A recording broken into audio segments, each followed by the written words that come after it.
بسم الله الرحمن الرحيم وبالحق أنزلناه وبالحق نزل وما أرسلناك إلا مبشرا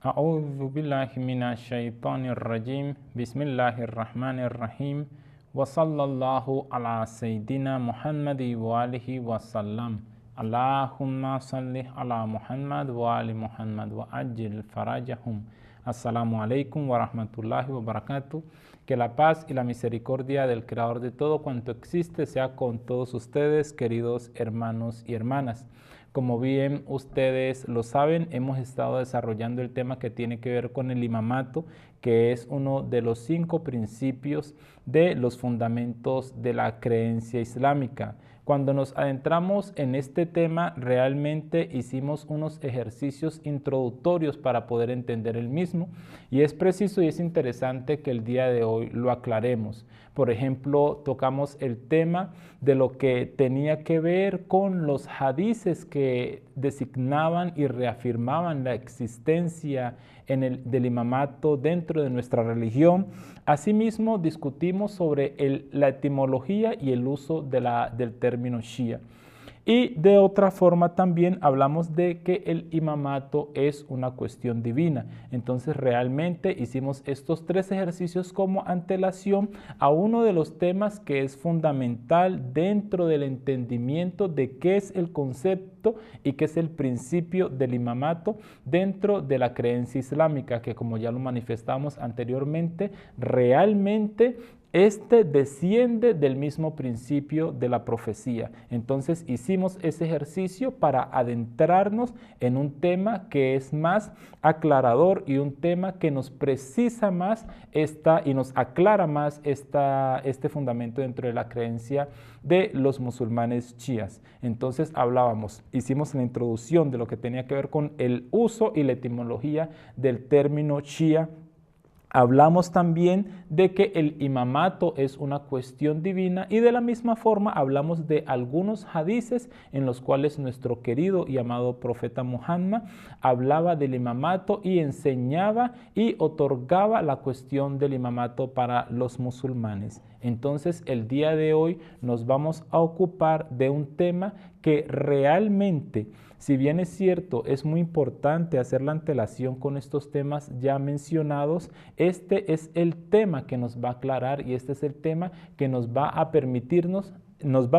adentrarnos en la cuestión del imamato, cómo debe ser, y es el tema que tiene que ver con las funciones del imam.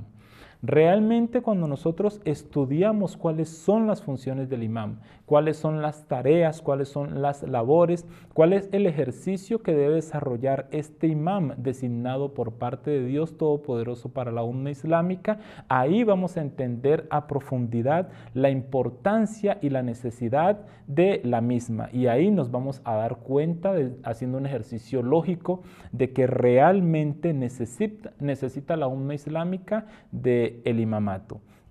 Entonces, para empezar, primero que todo tendríamos que decir en relación a las funciones de los imames que las funciones de los imames son las mismas funciones de los profetas, con la excepción de que los imames no tienen la calidad de profeta y los mismos no tienen la capacidad ni tienen la autoridad para cambiar o para reformar la ley. Entonces, estos 2 aspectos hay que tenerlos en cuenta. Si bien es cierto, los imames tienen las mismas funciones de los profetas, a excepción de las funciones de la profecía y de las funciones de la reforma y de la imposición de normas jurisprudenciales. Entonces, al leer y al hacer un análisis de las funciones de los profetas, vamos adentrándonos en lo que tiene que ver con las funciones de los imames, y ellas son las que el día de hoy queremos explicar para todos ustedes, queridos hermanos y hermanas.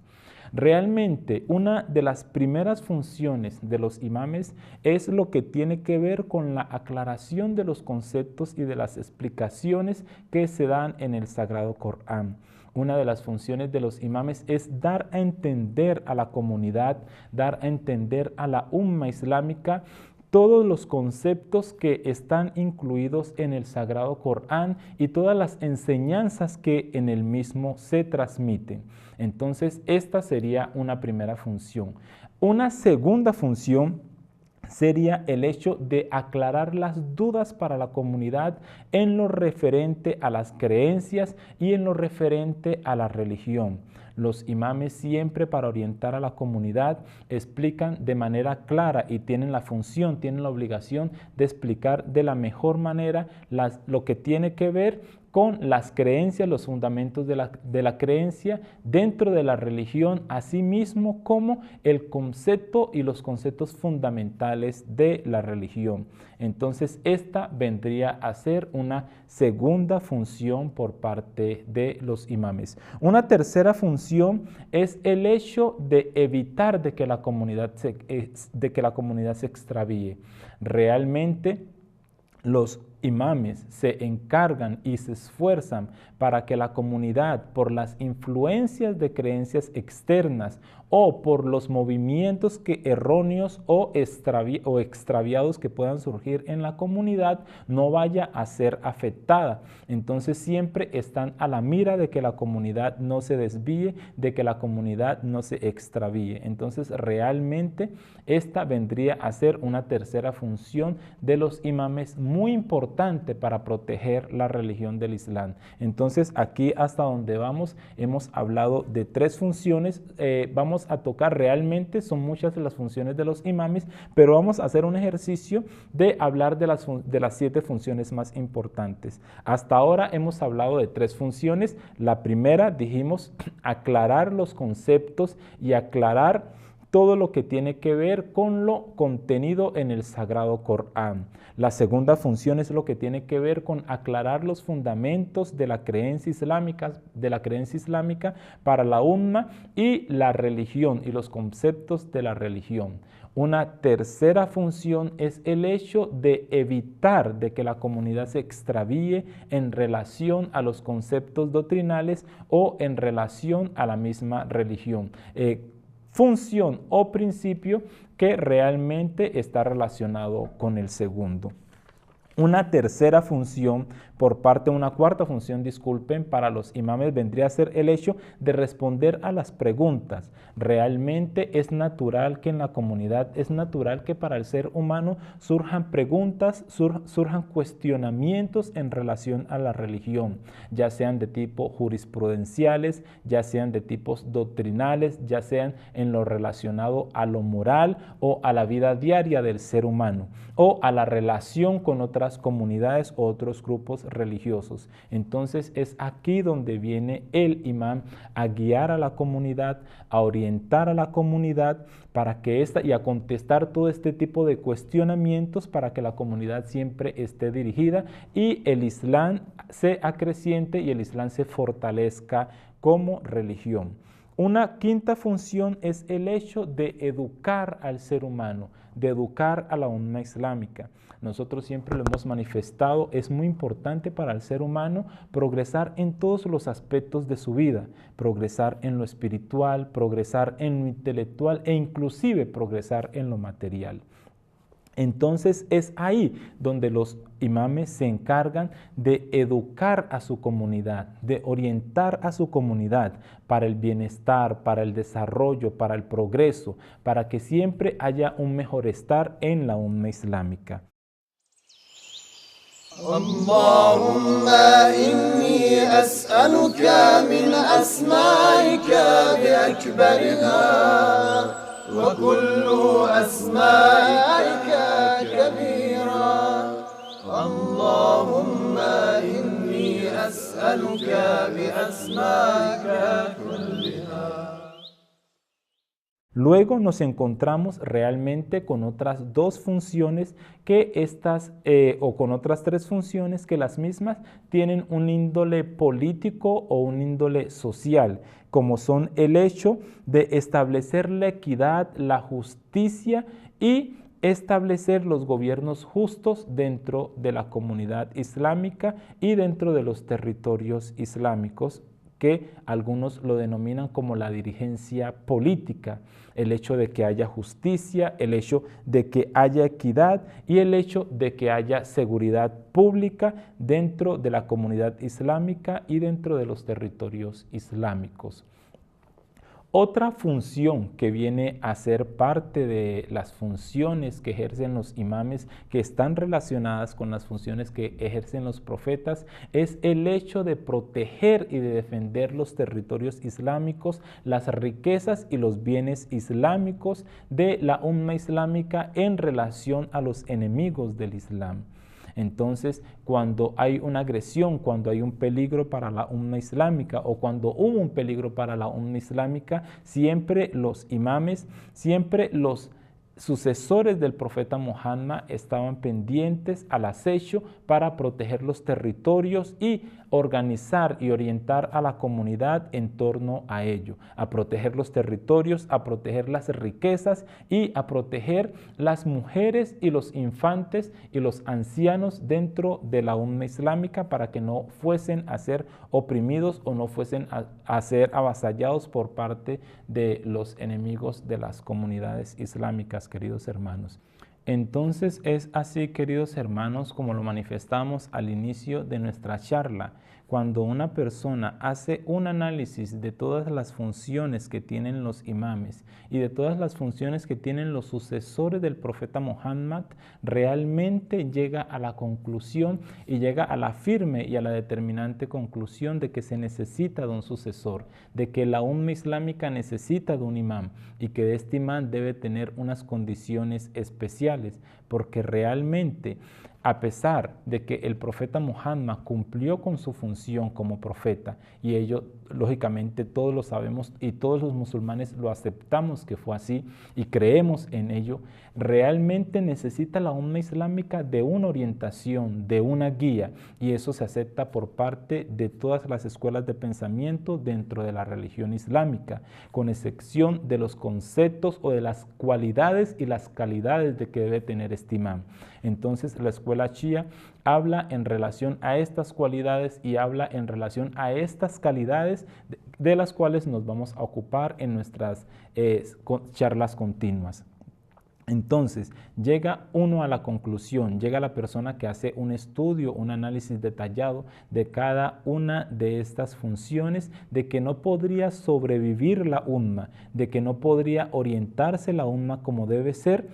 en caso de que no existan estas guías, en caso de que no existan estas funciones en manos de una persona apta, en manos de una persona adecuada y en manos de una persona correcta para guiar, para orientar y para ser representante ante el creador de todo cuanto existe de la umma. Nosotros lo dijimos, realmente se necesita una explicación, se necesita una orientación en relación a los conceptos del Sagrado Corán. Por más de que gracias a Allah subhanahu wa ta'ala estuvimos con la presencia de nuestro profeta Muhammad dentro de la umma islámica. Luego de partir el profeta Muhammad hay muchos cuestionamientos en relación a conceptos, en relación a explicaciones, en relación a las exégesis del Sagrado Corán. Asimismo, se necesitan aclaraciones en relación a la creencia. Surgen movimientos filosóficos, surgen movimientos ideológicos. Las personas y los musulmanes se relacionan, se enteran de estos movimientos ideológicos.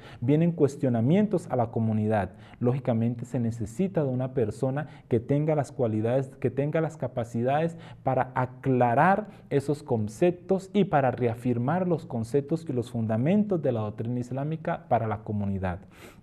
Asimismo, se necesita de una persona que se preocupe para que esta comunidad no se desvíe en lo relacionado a la creencia, o no se desvíe en lo relacionado a la jurisprudencia, o no se desvíe en lo relacionado a los conceptos morales, para que la comunidad permanezca como debe ser, para que la comunidad permanezca protegida y permanezca próspera y camine hacia la luz de Allah subhanahu wa ta'ala. Realmente necesita de esta guía. Y también lo hablábamos, hay otras funciones que tienen que ver con lo político, como fueron la función de establecer la justicia, de establecer la equidad y de establecer el orden público en la umma islámica, y el hecho de proteger los territorios, los bienes y las personas de los musulmanes en sus territorios. Entonces, no podría aceptar una persona así, luego de hacer un análisis lógico, luego de hacer un análisis objetivo,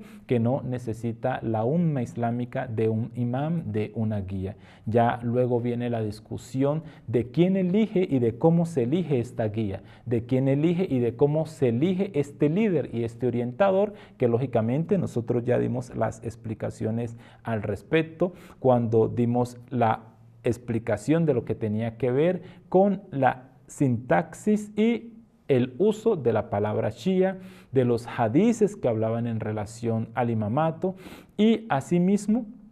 de cuando se explicó el concepto de que el imamato era un concepto divino, era un asunto que Allah subhanahu wa ta'ala lo determinaba. Entonces, queridos hermanos, nosotros los invitamos a que se haga más profundización en relación a estas funciones, a que se entiendan más las mismas y que realmente no se llega a otra conclusión, sino al hecho de que la designación de los imames por parte de Allah subhanahu wa ta'ala y en relación a las funciones que tienen los mismos ante el Creador para con la comunidad no son más que una bendición y no son más que un regalo de parte del Creador de todo cuanto existe para la umma islámica, para que la misma no quede desprotegida, para que la misma no quede desorientada, para que la misma no quede en peligro frente a los enemigos del Islam. O podría permanecer una manada